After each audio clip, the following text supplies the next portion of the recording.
Halo Bram, Halo Pak Jo. terima kasih sebab bersedia menerima undangan saya. Ya, Ya, ya Pak Jo. Hmm, ada apa Pak Jo? ya, saya membaca buku yang Anda tulis, Pak. Jadi saya merasa Anda layak diajak diskusi atas sejumlah topik teologis yang sedang banyak didiskusikan, diperdebatkan sesama Kristen, bahkan juga diperdebatkan oleh muslimin dan mualaf. Oke, jadi topik teologi apa yang Pak Jo mau diskusikan sekarang? Baru-baru ini ada seorang apologet bernama Elia Myron, Pak. Dalam videonya berbicara mengatakan bahwa Maria adalah tabut perjanjian itu. Jadi agar menjadi jelas, di sini saya bawakan videonya. Kita tonton sebentar dulu ya Pak. Tapi saya itu, sorry to say, justru kita ini yang Protestan ini yang nggak ngerti. Kita ini Protestan ini sama seperti Luther. Saya bukan Katolik ya, saya Protestan dan saya Lutheran. Kalau Lutheran melihat di surga sana mungkin dia senyum. Tapi saya Lutheran. Kenapa saya katakan begitu? Karena Lutheran tradisional pun itu menghormati Maria. Kenapa sih Maria itu harus dihormati? Masalah kenapa doa kepada Maria gini? Dalam iman Katolik, penyembahan itu disebut dengan latria. Latria itu hanya kepada Tritunggal Maha Kudus. Kepada Maria itu disebut dengan hyperdulia, penghormatan tertinggi. Kenapa iman Katolik itu menghormati Maria begitu tinggi? Karena Maria lah tabut perjanjian baru. Dialah tempat berdiamnya sabda itu. Kalau di perjanjian lama, hukum.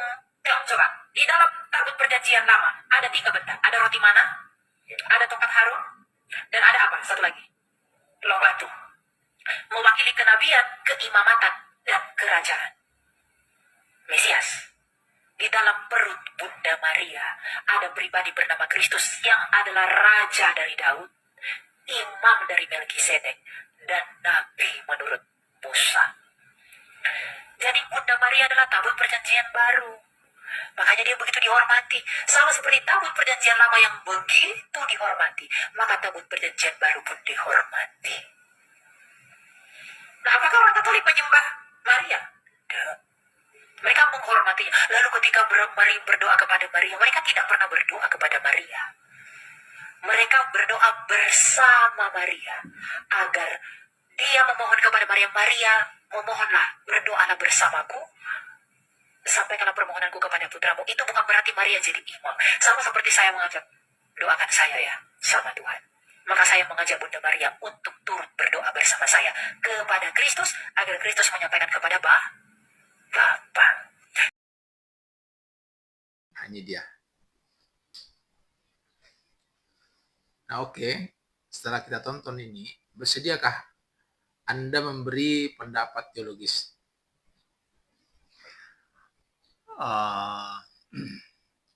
Pendapat Anda sendiri apa Pak Jo terhadap video yang baru kita tonton? Ya, saya tidak yakin tokoh reformator Martin Luther menyetujui pendapat itu. Gitu. Apa yang membuat Bapak yakin bahwa Martin Luther tidak setuju?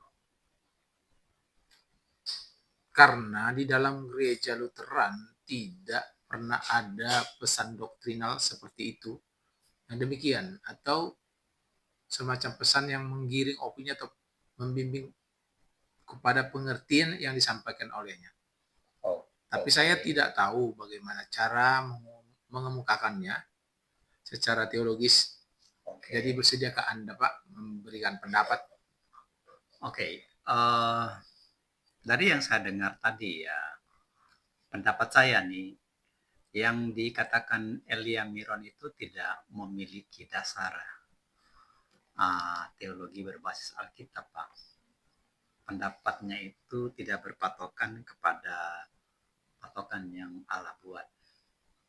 Ya, kalau tidak mengikuti patokan yang dibuat Allah, tentu tafsirnya salah. Ya, kita tahu sangat banyak doktrin dalam Kristen dibuat dengan tafsir-tafsir gitu. Jadi maksud Anda patokan apa?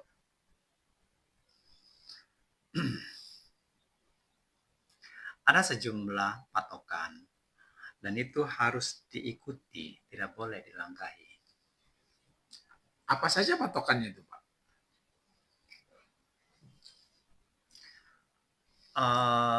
Saya kasih contoh aja ya. Saya kasih contoh gini, sebentar. Yesus pernah berkata, kalau kamu berselisih, maka perselisihan itu hanya bisa diselesaikan atau diputuskan dengan 2 saksi. Itu perkataan Yesus kan. Bapak ingat nggak itu ya, ada betul. di mana?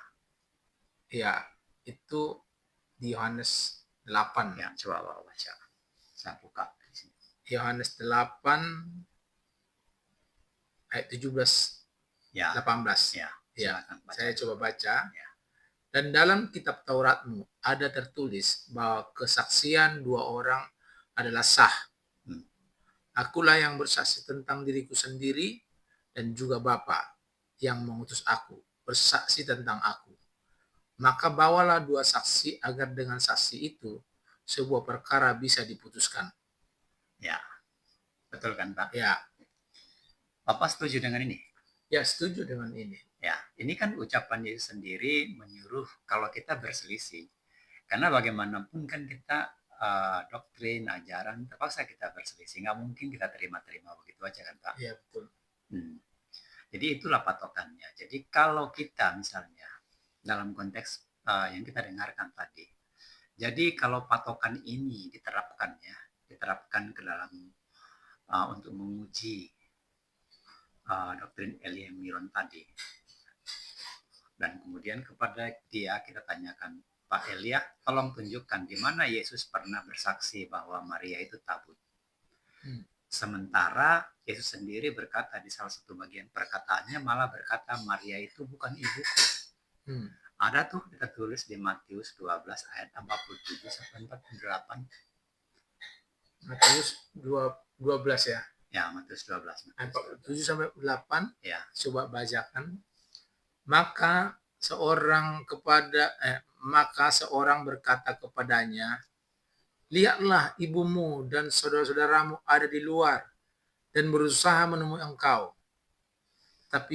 Tetapi jawab Yesus kepada orang yang menyampaikan berita itu kepadanya, siapa ibuku dan siapa saudaraku? Ini maksud Bapak? Ya, itu dia.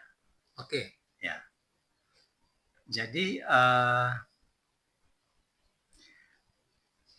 dan kalau kita mau pakai kesaksian dari antara 12 murid, ya kan Pak? Sebab mereka juga adalah saksi utama yang ditunjuk Yesus. Jadi siapa di antara mereka, siapa di antara 12 murid itu yang pernah bersaksi, membimbing kita kita ke arah pengertian bahwa yang dikatakan seperti Elia Miron itu, bahwa Maria adalah tabut perjanjian. Iya. Siapa Jo? Coba. Sampai saat ini sejauh ini sih saya tidak pernah dan tidak tahu ada yang mengatakan seperti itu, bahwa Maria itu adalah tabut perjanjian. Ya. Oke, betul gitu ya. Iya, seperti itu tidak pernah, sejauh ini tidak pernah dan belum pernah dengar dan saya tidak tahu. Ya. Dan kalau kita lihat dari ucapan YHWH sendiri, ini ucapan saya mau pakai kata YHWH ya.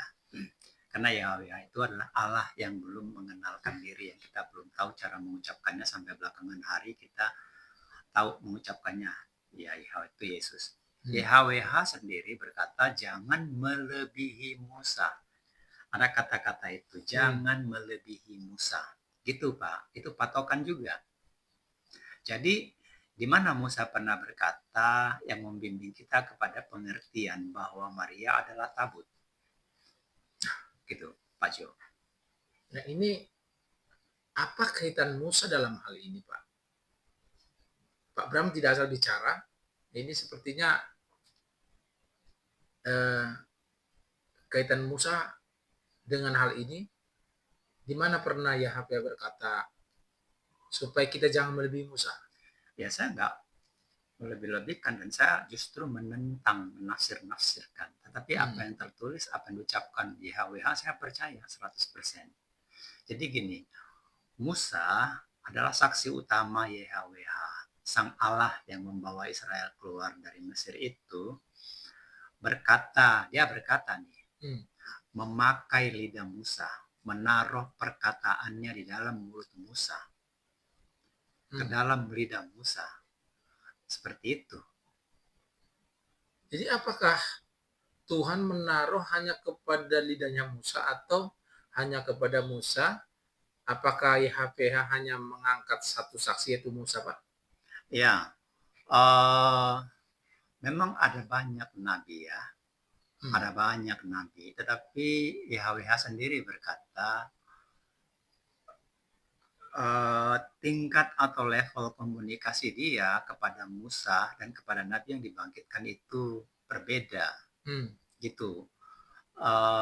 Jadi kepada dua nabi itu saja dia pernah berkata, aku akan menaruh lidahmu, memakai mulutmu, ke dalam mulutmu akan aku taruh perkataan.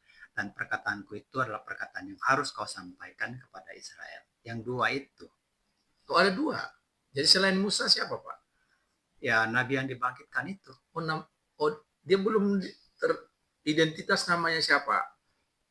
Ini berarti ada Musa, ada juga nabi yang akan dibangkitkan, ya. Gitu, Pak. Jadi siapa nabi yang akan dibangkitkan itu kita akan bicarakan nanti. Tapi sesuai konteks diskusi kita sekarang seperti hubungannya dengan yang doktrin si Elia Miron ini, saya katakan begini. Seturut perkataan YHWH itu, hanya kepada dua nabi itulah YHWH menaruh perkataan YHWH ke dalam mulut nabi-nabi. Jadi pada dasarnya perkataan Nabi Musa dan nabi yang dibangkitkan itu adalah perkataan YHWH sendiri, gitu. Dan tentang Musa, ini ya, tentang Musa, bahwa dia adalah nabi utamanya YHWH yang tidak dibawa siapapun, tertulis di Ulangan 34 ayat 10 dikatakan begini, dan tidak akan bangkit lagi seorang seperti Musa yang kepadanya YHWH berbicara dengan hadapan muka. Itu sendiri tertulis. Wah, apa artinya itu, Pak? Gini ya. Jadi dengan patokan itu artinya, kalau kita membuat doktrin ya, jangan membuat doktrin sesuatu ajaran atau suatu ajaran yang melebihi Musa. Jangan bikin satu ajaran yang tidak pernah dikatakan Musa. Ucapan-ucapan doktrinal Elia Miron itu boleh dikatakan sudah melebihi Musa.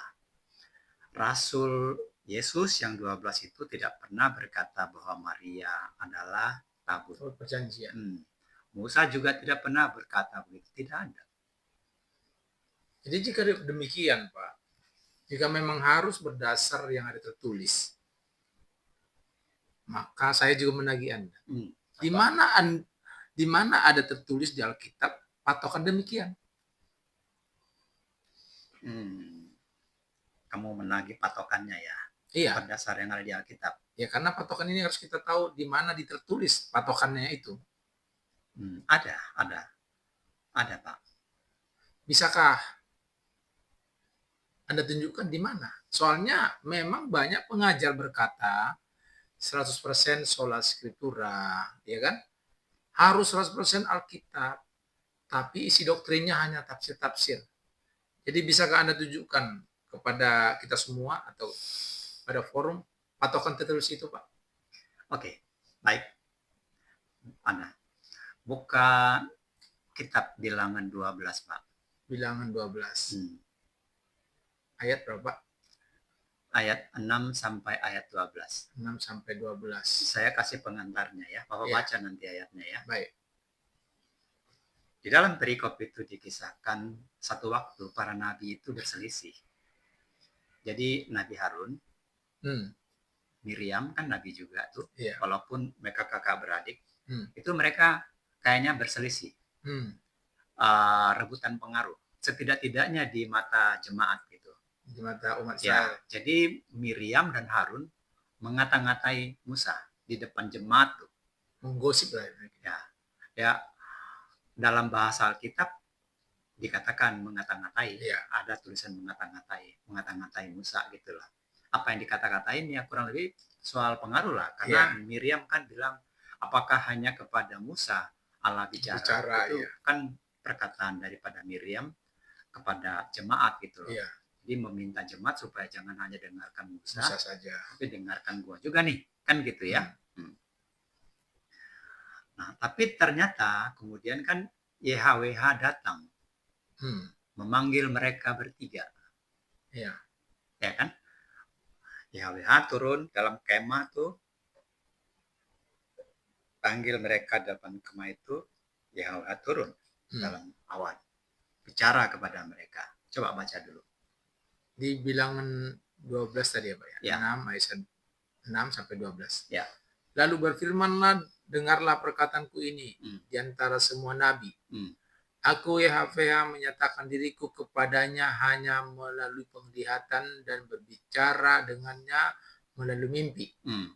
Bukan demikian dengan hambaku Musa, seorang yang setia di segenap rumahku. Kepadanya aku bicara hadap-hadapan muka, seperti dua sahabat bicara. Mengapa kamu tidak takut mengata-ngatai Musa?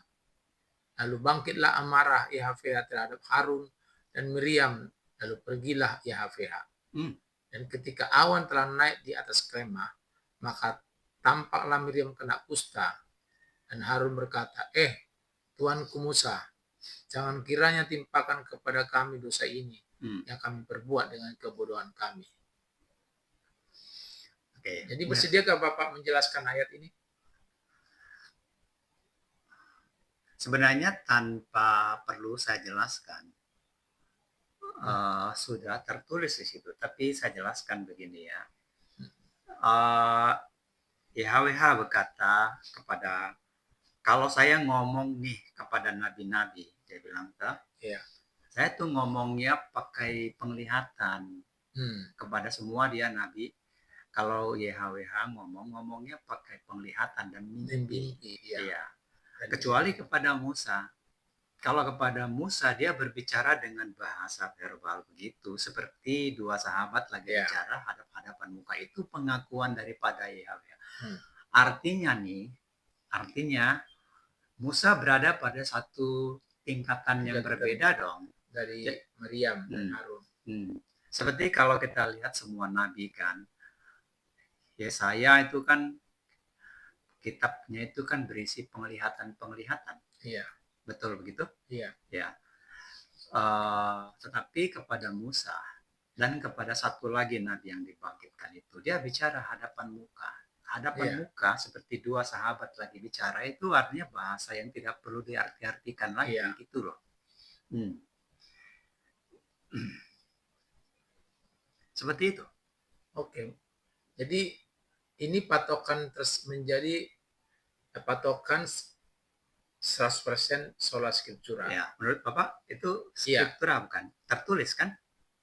Bukan tafsiran Anda tentunya. Bukan, tertulis. Karena memang kita lihat ini kan sudah kita sejelas baca bahwa ini bukan tafsiran. Ya, tidak dong.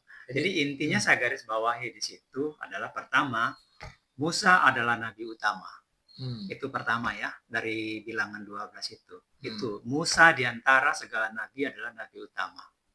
Pertama. Yang kedua, maka jangan berani mengata-ngatai Musa. Iya. Harun aja disuruh, jangan lu berani ngata-ngatai Musa. Miriam juga jangan lu berani ngata-ngatai Musa. Yang ketiga, jadi kalau bikin doktrin, bikin ajaran, ya jangan melebihi. Jangan katakan apa yang tidak dikatakan Musa. Jangan melebihi dari apa yang dikatakan Musa. Gitu, Pak. Jadi berdasarkan ini, bisa kan Anda menjelaskan kesalahan yang dilakukan atau dalam doktrin yang diuraikan oleh Ellen Myron dan sekaligus menunjukkan yang benar. Oke, Pak Jo bertanya, bisakah saya menunjukkan kesalahan di dalam doktrinal si Elia Miron itu dan menunjukkan yang benarnya gimana gitu? Iya. Berdasarkan Alkitab 100% ya. Iya, Oke. Ya memang harus gitu Pak Jo. Kita harus mulai yang demikian agar menjadi permulaan dan inspirasi bagi teruna-teruna Kristen nih. Iya, betul. Jangan sampai seperti biasa nih terus-terusan baca satu ayat lalu kemudian diartikan. Ya, kalau 10 orang baca satu ayat 10 pengertian dong. Tetapi kalau kita membacanya menurut patokan tadi, nggak mungkin bisa berbeda. Karena ini kan bahasa roh dari Alkitab, dari Allah sendiri. Allah yang adalah roh. Jadi dalam hakikatnya gini ya, sebagai Allah langit bumi, YHWH atau Yesus itu menunjuk Nabi yang dibangkitkan itu sebagai saksinya ya Pak. Dan selagi YHWH dalam rupa manusia yaitu Yesus yang menunjuk 12 murid. Ya gitu ya Pak. Nah, jadi semua ajaran doktrinal tidak boleh menyimpang dari kesaksian yang dikatakan oleh Musa dan 12 murid itu. Dengan kata lain, sebuah doktrin yang sah dan valid itu Pak harus menyertakan kesaksian Musa dan minimal 2 dari 12 murid itu. Ya, gitu. Mari silakan. Oke, saya jelasin. Mari buka contohnya ya. Bapak buka Matius 12 ayat 43 sampai 45. Bapak tolong baca. Matius 12 ya, ayat 43 sampai 45. Ya. Apabila roh jahat keluar dari manusia, ia pun mengembara ke tempat-tempat yang tandus mencari perhentian. Tetapi ia tidak mendapatnya. Lalu ia berkata, aku akan kembali ke rumah yang telah kutinggalkan. Maka pergilah ia dan mendapati rumah itu kosong, bersih, tersapu dan rapi teratur. Lalu ia keluar dan mengajak 7 roh lain yang lebih jahat daripadanya, dan mereka masuk dan berdiam di situ. Maka akhirnya keadaan orang itu lebih buruk daripada keadaannya semula. Demikianlah juga akan berlaku atas angkatan jahat ini. Ya, dengarkan dari Yesus. Ya. Oke.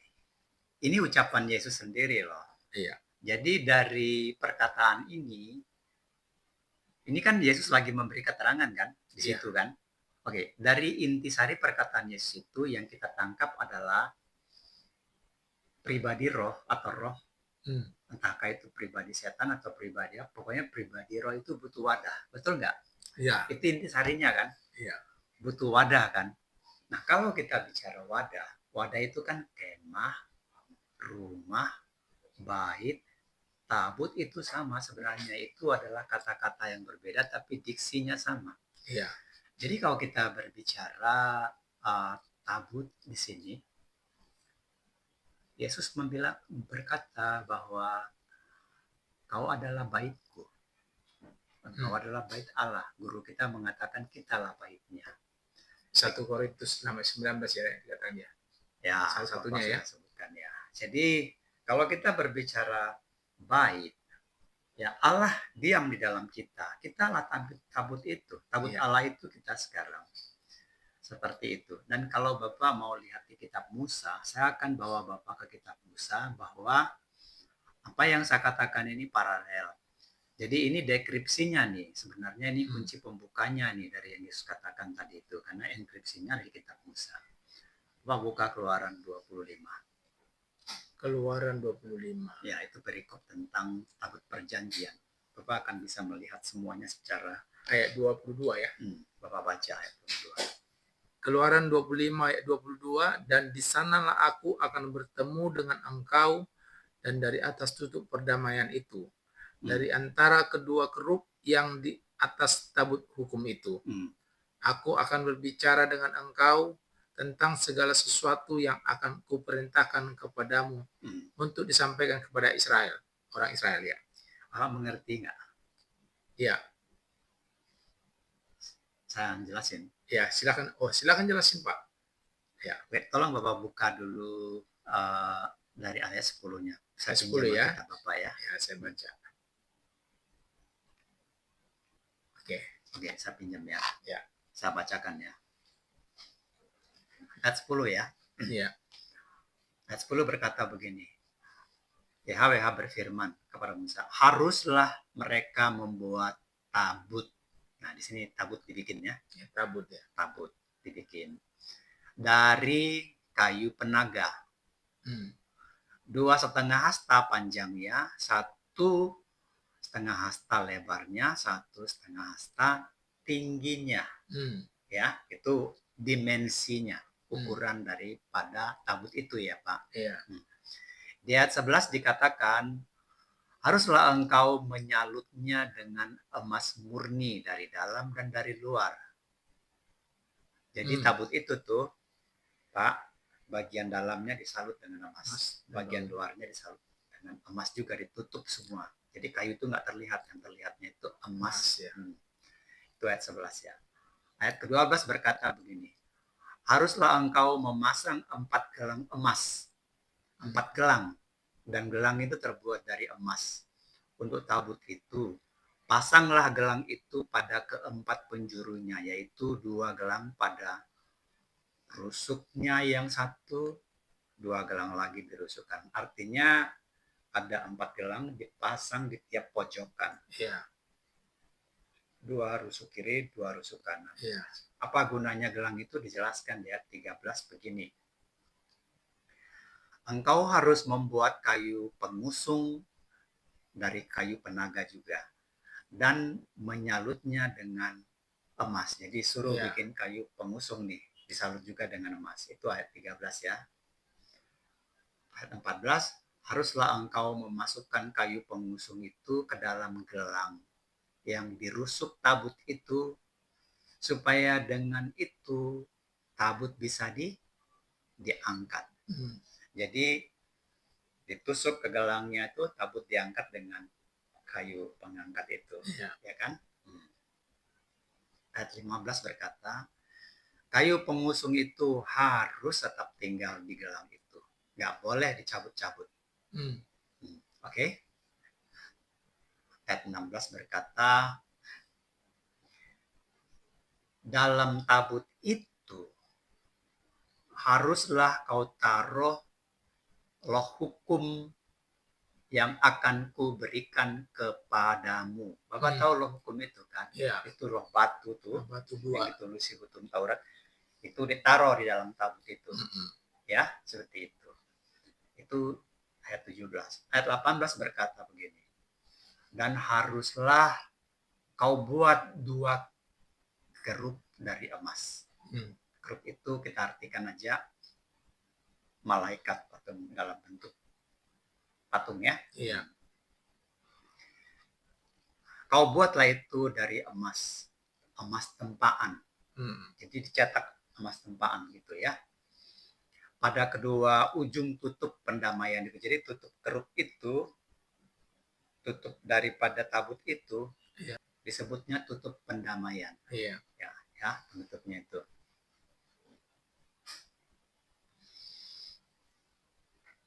Ya, seiras dengan tutup pendamaian itu, kamu harus buatlah kerup itu di atas kedua ujungnya. Ini unik nih, seiras itu maksudnya satu cetakan gitu. Jadi artinya kerup dan tutup itu bukan yang dilengketkan dengan lem atau dengan mur, tapi dicetak gitu loh. Jadi satu lempeng kotak itu dibikin sama.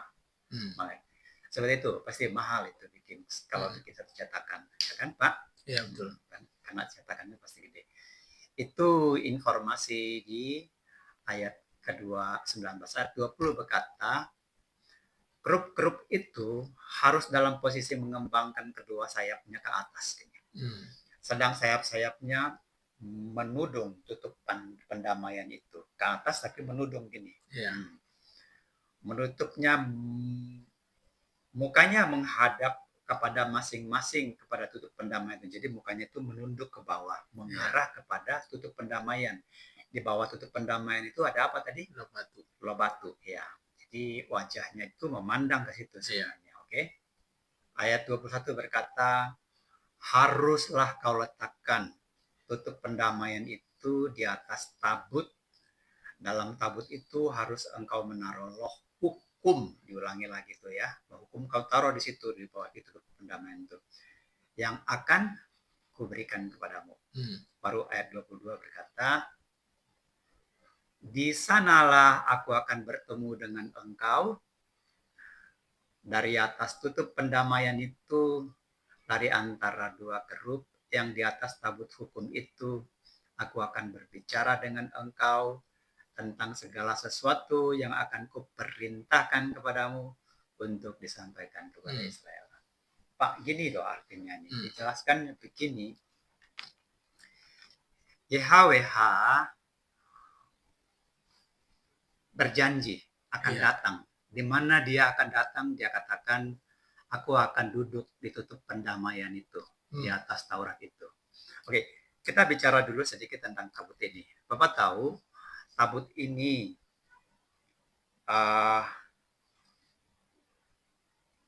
karena di situ loh batu itu, hukum. Di situ kan jadinya adanya roh Allah. Allah hadir secara roh gitu. Iya. Nah, jadi dalam semua catatan Alkitab, ketika Israel berperang dengan siapapun, ketika mereka membawa tabut itu, mereka menang. Dan Alkitab mencatat Allah lah yang berperang bagi mereka. Iya. Betul begitu? Iya, betul. 100% Alkitab ya, itu bukan tafsiran saya kan, ada ayatnya. Saya perlu tunjukin ayatnya enggak? Tidak perlu, Pak. Oke. Jadi akulah yang berperang bagimu. Jadi kemana itu tabut dibawa, di situ mereka menang perang. Artinya Allah hadir secara roh, secara pribadi. Betul begitu? Iya. Jadi tabut itu wadahnya. Itu tabut. Tabut itu bahasa Indonesia lainnya bisa juga disebut bahtera. Di situ dia. Nah, ketika dia datang ke dunia, dia butuh tabut dong. Karena di sini dia butuh tabut. Ya tubuh Kristus itulah tabutnya, bukan Maria. Maria itu hanya tempat daging atau tabut itu dibuat. Kristus itu, jadi Yesus tuh, Kristus yang selamat, juru selamat itu butuh tabut toh. Karena tadi sudah diinformasikan bahwa pribadi roh butuh wadah. Dan Yesus berkata apa? Bapa di dalam aku. Iya. Aku dan Bapa itu satu. Dan kemudian dia berkata, engkaulah bait Allah.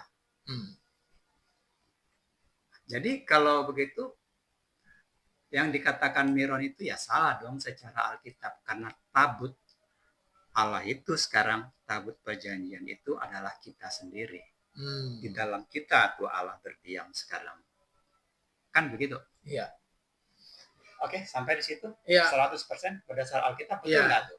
Saya tertarik ya memahaminya dengan jelas sekarang bahwa tabut perjanjian itu bukan Maria dengan bukti sola scriptura yang Bapak sampaikan.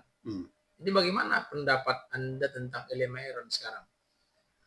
Oke, kita nggak membicarakan pribadinya karena kita kan tentunya bukan pribadi, nggak kenal ya. Tapi sekaitan dengan teologinya itu begini.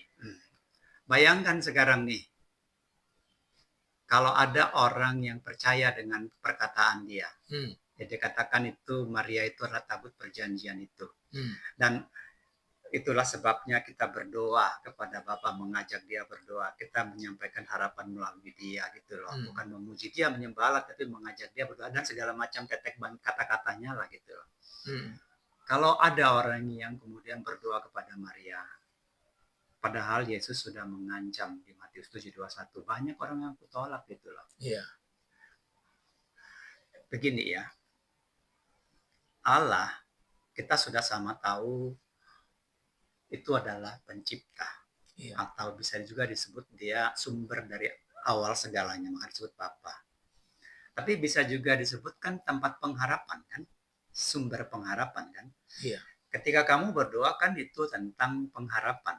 Sudah dikatakan di dalam perjanjiannya, akulah, ini harus kita kaitkan, nggak boleh melangkahi Musa.